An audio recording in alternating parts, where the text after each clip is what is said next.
நமக்கு CSK vs GT match பாக்குறதுக்கான ஒரு ticket கிடைச்சது.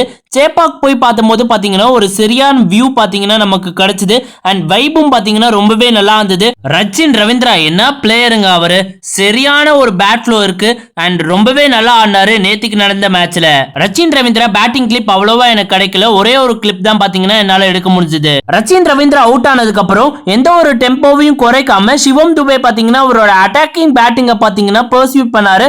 அண்ட் சிஎஸ்கே ஃபேன்ஸும் பாத்தீங்கன்னா சிவம் துபேவை ரொம்பவே சியர் பண்ணாங்க அப்படின்னு சொல்லி ஆகணும். And then daddy of GT and captain of CSK பாத்தீங்கன்னா அவரும் ஒரு நல்ல நாக்கர் டிஸ்ப்ளே பண்ணாரு. சிவம் துபே அடிச்ச சிக்ஸஸ்க்கு பாத்தீங்கன்னா மக்களிடையே ஒரு ஆரவாரமான கோஷங்கள் பாத்தீங்கன்னா எழுப்பப்பட்டது அப்படின்னு சொல்லி ஆகணும். சிவம் துபே அவுட் ஆனதுக்கு அப்புறம் தோனி தான் வருவாரு அப்படின்னு எல்லா ஃபேன்ஸும் நினைச்சாங்க. பட் சமீர் ரிஸ்வி தான் பாத்தீங்கன்னா வந்தாரு.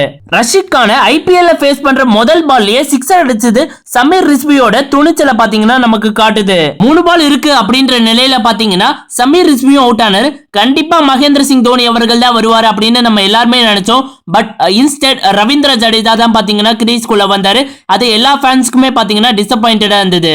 206 அடிச்சா வெற்றி என்ற இலக்கோட வந்த ஜிடி அணிக்கு அவங்களுக்கு முதல்ல ஒரு சர்க்கிள் ஏற்பட்டது. சுப்மன் கில் அவங்களோட கேப்டன் பாத்தீங்கன்னா சீக்கிரமாவே அவுட் ஆனாரு. அவர் அவுட் ஆகும் போது பாத்தீங்கன்னா கிரவுட் ஃபுல்லாவே பாத்தீங்கன்னா ரொம்பவே சந்தோஷமா இருந்தாங்க அப்படின்னு சொல்லி ஆகணும். என்னதான் சாய் சுதர்ஷன் ஒரு லாங் இன்னிங்ஸ் ஆனாலுமே அந்த லாங் இன்னிங்ஸ் எஃபெக்டிவா இருந்ததா அப்படின்றது ஒரு மிகப்பெரிய கேள்விக்குறியா தான் இருந்தது. அதனால பாத்தீங்கன்னா ஜிடி சேஸ்ல பாத்தீங்கன்னா எப்பவுமே பிஹைண்ட்ல தான் இருந்தாங்க. சோ பத்திரானாவும் பாத்தீங்கன்னா இந்த மேட்ச்ல திரும்பி போலிங் போட ஆரம்பிச்சாரு. அது ரொம்பவே பாசிட்டிவான சைன் சிஎஸ்கே அணியை பொறுத்த வரைக்கும். அண்ட் பத்திரானா அண்ட் முஸ்தபிசூர் டெத்ல பாத்தீங்கன்னா ரொம்பவே நல்லா போட்டாங்க அப்படின்னு சொல்லி ஆகணும்.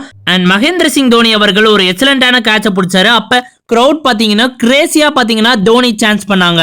And at the end CSK பாத்தீங்கன்னா இந்த மேட்சை கம்ஃபர்டபுளாவே ஜெயிச்சாங்க. இந்த vlog இதோட முடிவடைகிறது. தேங்க்ஸ் ஃபார் தி என்டர்டெயின்மெண்ட் மஞ்சள் பாய்ஸ்.